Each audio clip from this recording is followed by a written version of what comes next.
Hey guys, welcome back to the Sal Pitera channel, and today we are sitting with the Cowboy Comedian here aboard the Carnival Paradise, and we're going to talk about your career and how it applies to cruise ships when we come back right after this.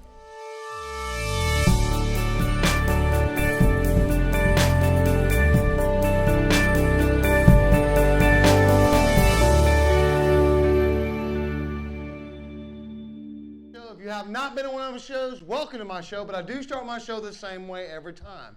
If you didn't know this about me, I've had the honor and the privilege of doing over 18 USO tours entertaining our troops.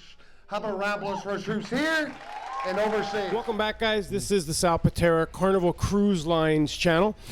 Make sure you hit that subscribe button, click the little bell notification. That way YouTube will let you know every time we upload a brand new video. Yep. So we are here with the Cowboy Comedian. Yes, sir. And I've had the pleasure of seeing your act, I think about 6 or 7 times now as we cruise the line of Carnival. Pretty soon they're going to make you a captain of a ship pretty soon. The captain will be sitting in your seat and, well, as soon as you're really? done. That's my next job, captain, so. Right? We wouldn't last too long to No. that job. We'd be deep sea fishing off the back of it, tubing behind us. Yeah, if I was the captain, yeah. So where are you from, Cowboy? I was born and raised in Kentucky, and I live in Georgia now. And the reason I live in Georgia is because that's the next Hollywood. There's so many TV shows and movies being shot in Georgia right now. That's why me and my wife live there. So Atlanta seems like the hot spot right now. It really is. I have buddies of mine are comedian actors out in LA. They're actually moving to Atlanta because there's more work and more opportunities for work in Atlanta than anywhere else right now. You like Atlanta? Other than the opportunities. I live 2 hours and 45 minutes outside of Atlanta, and I live about an hour and 15 minutes outside of Savannah. I didn't want to be anywhere near Atlanta at all. I wanted to be way out. But if I have an audition, it's just only 2 hours and 45 minutes to get there. So I did not want to be anywhere near Atlanta because the traffic is just horrific. And are you married? Yes, I've been married 15 years. Kids? No. He said no. No. So let me ask you, when you're on board a cruise ship, the longer cruises, usually the comedian comes on at one port and then flies off the next port. Yeah, the way Carnival works out, if you're on a 7-day cruise, you get 4 comedians. It's either, I think it's six days and over, you get 4 comedians. 6 days and under, you get 2 comedians. So on a 7-day cruise, there's 4 comedians. There's 2 comedians in the front and 2 comedians in the back. So you'll have 4 chances, you know, a lot more opportunity to see comedy shows then with 4 comedians on board. Now you're here, you've been on the whole 5-day cruise. Yeah, this is a 5-day cruise. So I got on where we come from? Tampa, yeah. Travel a lot. Got on in Tampa, I'll get back off in Tampa, and I go home for a day, and then I'm going out to Wyoming to see my in-laws. My in-laws have a ranch out there, so that's nice. my vacation. That's where I get to go to for my vacation. How many weeks a year do you spend on the cruise ship? Ooh, right now I'm doing 6 cruises a month, so I'm home probably 4 to 6 days a month. Other than that, I'm out to sea, jump from one ship to another ship. Like when I came here, I actually got off the Carnival Vista, flew from Belize to Miami to Tampa, overnighted in Tampa, got out the next morning, and then joined this ship for the 5-day cruise. And does the cruise line pay all your expenses for the flights? Yes. Or I'd be working for free between airfare and hotels and everything. Yeah. You sleep in the cruise quarters though, correct? Yeah, right where the water line is on the cruise ship. I'm right below that. And I can hear the dolphins in my room. It's so nice. Really? Yeah, and I'm just kidding. She's like, really? Really? What the hell do I know? We'll be editing that part out. Yeah, right. No, I do. I stay down with the crew areas. But you can see me. I'm never in my cabin anyways. I'm always out and about visiting with people and stuff like that. I have a lot of fun visiting with the passengers. So you're on the road as well as working on the cruise ship? Yeah, I do cruise ships and a lot of stuff for the USO, a lot of stuff overseas for the military and stuff like that. Big support of the military. And then not too many comedy clubs because when I'm at home, I do a lot of auditions. If I have like a week home or 4 to 6 days, I tell my agent, she hooks me up with auditions to try to fit into my schedule so I can audition it, commercials, TV, or anything like that. We're going to come back to the USO stuff because I know my viewers will be very interested in that. But let's start a little bit younger than that. Where did you go to school when you were a child? In Lexington, Kentucky. I grew up in a small town north of Nicholasville, and we were actually kind of / homeschooled in high school. There was 9 kids, 7 boys, 2 girls. Holy cow! Yeah, my dad's military. That's a big family. Yeah. So, and then I graduated high school and kind of fiddled around, and I got into rodeo and stuff like that for a while. Rodeo? Yep, got out of that, became a ranch manager, got out of that, and got into comedy. So. Were you an actual bull rider? No, I did steer wrestling. I did bulldogging, steer wrestling. Okay, and that leads me to my next question. Right. What is that? All right, so you take off on a horse, and you have a thing called a steer. It looks like a baby bull. Right. You take off, and you chase it down the arena, and then you slide off your saddle and tackle the steer to the ground. You don't tie it, you don't rope it or anything like that. You just bulldog it to the ground. And you go for the less time. And that's probably why you got Cowboy Comedian. Yeah. That's where I got the stage name, the Cowboy Comedian. I'm like the only real true cowboy comedian. Yeah, so you're like a legit cowboy. Yeah. There's me and one other guy. He's out west, and I can't remember his name. Can't miss him. He has a big handlebar mustache. Really funny guy. He does rope tricks. He does tricks with the whips, and he does comedy. Really great guy. I've seen some videos of him on YouTube where he'll put a cigarette in somebody's mouth and take a bull whip. Really? Oh, he's an amazing guy. Amazing. Well, with the bull riding, we actually have something in common. You did that, and I've seen it on TV once or twice. There you go. Yeah. So, I think saw it on TV We're once. right there. So, at what point did you decide you wanted to become a comedian? Well, I got out of riding in rodeo and ranch work and everything like that. I came down with a heart condition and had to have 2 heart surgeries done. So after that, they said I can't take an impact to my chest. In steer wrestling, if you're bulldogging and you slide down and a steer holds up on you, you're going to take a horn right across your chest. I'm like, oh no, you can't do that. You have AF, atrial fibrillation, in your heart. You can take an impact to your chest. So I got out of that, but I was always the class clown. Even at the rodeos, everybody thought I was the bullfighter, the rodeo clown. I was like, no, I'm a bulldogger. So I got out of rodeo and everything and went to an open mic contest. Me and my wife did. And we watched the comedians, and my wife goes, man, she goes, you're funnier than half these people up there. I go, yeah. She goes, well, next month we're going to come back and you're going to do it. So we came back next month, and my first time ever in a contest, there was 13 contestants, and I took 2nd place. My first time ever on stage, and I fell in love with it. And I've been doing it ever since. And how old were you when that happened? God, that was, 2002. See, I held my pro card till 2001, got into comedy 2002, 20, 30, 45, I don't know. 30 something, see 15 years, yeah, like almost 30. Yeah. I have as we were talking before, I have a good friend who owns the Funny Stop in Akron, Ohio, which, shameless plug, if you're in Akron, get some tickets to the Funny Stop. Always support comedians in whatever town you're in. You'll just have a great time. Yeah. But they always tell me that I should get up on amateur night because they also own a cigar store, and I'm sitting there and I tell jokes all day and funny stories. But when I go there and I watch the amateur night, it's like 10 people in the audience. And how do you make 10 people? That's what makes you better. That's what makes you a good comedian. Because most of the time when I went to open mics, when I first started out, I would go to 4 to 5 open mics a week. And sometimes there's more people signed up to do comedy than there are people in the crowd. But if you can make those 10 people laugh at something, you're doing something right. Especially if you can make other open micers laugh too. So you can make those 10 people laugh, and the 17 people that sign up for open mic, if you can try to make everybody laugh at the same time, you're doing really good. You're writing good material then. It's got to be easier though when the room is packed, right? Because a percentage of people are going to laugh no matter what. Yes, it is a lot easier. I did a family show last night, and it was a lot of fun. But I'm kind of the weird guys. I like a really tight crowd. They're, like the other night, they were really tight. I love that. For some reason, it's just like a challenge to me to see how long it takes me to turn this whole crowd around and get into a good mood. And I love that. I love that about comedy. Let's talk about that. So you have the room full, and everybody's laughing, and then I'm sure you've seen it many times, but then there's that one person stick in the mud, who decides to either heckle you or just create that lull in the crowd. How do you overcome that? I love those people. This is my favorite person here.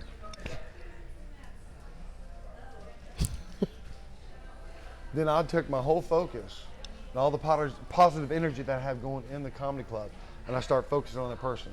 Even if I can get them to crack a smile, I've done my job. Then I'll move on. But I just kind of focus on them. I'm gonna hit something, marriage joke, drinking jokes, divorce jokes, something. I'm gonna hit something that makes him smile, and then I'm gonna keep on rolling back into my act with the crowd. So I love those kind of crowds. I love those kind of stick in the mud people to see if I can make them laugh. What's the best part of being a comedian?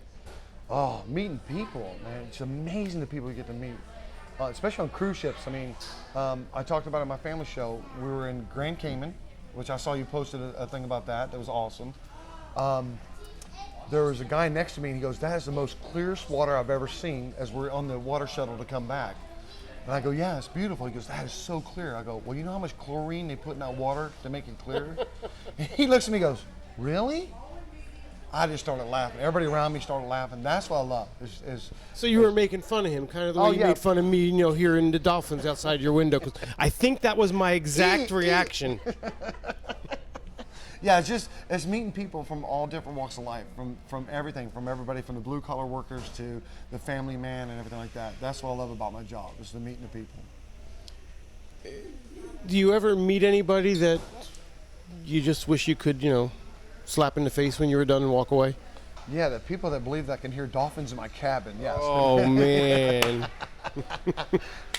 No, I don't like, my thing is with my wife, I don't like negative energy people anymore. I guess the older I get, you're like, that person has a lot of problems, or they're going through something in their life. I don't like the lot of negative energy people come up like, "Oh, this is bull crap, and this is crap here, and this is why is the water so blue? Why is this guy?" I'm like, "Dude, you know what? You have a lot more problems than I can ever deal with, so I need to just go on my separate ways." How does your wife deal with it? How does your wife deal with you away all the time on a cruise ship? Well, we've been married 15 years, no kids, and when I come home, it's like we're still honeymooners. We still hold hands everywhere we go. I still open wife's car door for her when she comes in and out of the vehicle. That's a southern thing, but it's like we're honeymooners. And it's just like when I get home tomorrow, we're able to like stuck at each other's hips for we're home for 7 days because it's vacation. So we'll be just like this the whole 7 days. And then when I leave, I miss her and everything like this. Plus, it's never a dull moment in my house. It's always wide open in my house. I actually have a YouTube channel too. Very cool. We'll link right up here. I think we're pointing in the right direction. Where the cards are when I post this, we will have a link. The link's here. Cowboys, the dolphins are down here. I'm not going to live that one down, at least not during this interview. You're not going to live it down. So let's talk about comedy in general, not necessarily cruise ship comedy. We talked about the best part of it. What's the worst part of it? The traveling. There's a lot of traveling. Living out of a suitcase. Like I said, working for Carnival is great. They pay for our expenses, but they don't realize, most people are like, "Oh, you get to fly out of Belize and Honduras and Jamaica and Roatan and Grand Turk and the Provo Islands." The only problem is you gotta remember, those are third world countries. And now I'm the immigrant there. I'm the foreigner there. So I have to, it's a lot of stuff. You gotta make sure all your paperwork's done right, everything, all your T's are crossed, your I's are dotted, everything's done right. And that's the worst part, is flying out of third world countries. Have you ever had an issue? No, not really. I try to follow the rules. Grow up in a military family, is follow the rules and you won't get in trouble. So I make sure all my documentation is done. I stand in lines I'm supposed to stand in and everything like this. But that's the weirdest part of the job, is the foreign countries flying in and out of, and doing a lot of stuff for the USO. Like my first ship in the Bahrain, I researched their heritage and what you can and can't do.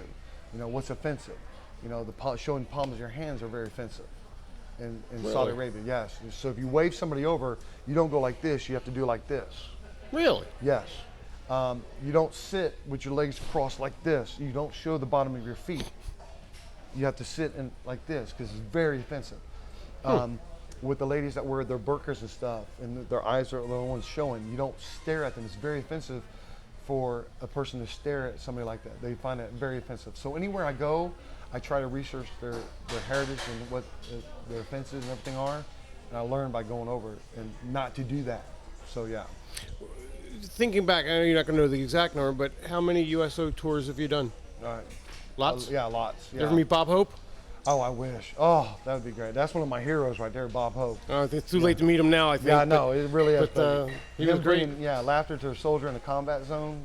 He thought it was an ultimate thing to do. How about celebrities you've worked with on USO? I remember we were in Iraq one time. We were following Toby Keith. So every fob and cob he did, we were actually there the next night. So Fob which is and really Toby Keith. No, fob and The forward operating base is called a fob. okay. So it's like a small military base. They call Gotcha. them fobs. And so every night he was there, we were there the next night. So I get on stage and go, "How about a round of applause for my opening act that came in last night, Toby Keith? He's gonna be a big star one day. You need to Google him. He might be a big star one day." So, but I worked with Wanda Sykes. I worked with Bill Engvall, Jeff. I haven't worked with Jeff yet. Ron White was one of my favorite guys to work with. He's really just a down-to-earth kind of guy. I work with Dan Whitley, which is Larry the Cable Guy. I've opened for him. He's a really nice guy too. So yeah, the superstars, those guys are really down-to-earth guys. Yeah. So, excuse me. So you start your comedy career and you go to the open mic nights and you're doing 3 or 4 of those a week. At what point do you transition from being an open mic comedian to a paid comedian? Well, I did open mics almost straight for like 4 to 5 nights a week for about almost 8 months until I got almost 20, it was about 22 minutes of material that I had.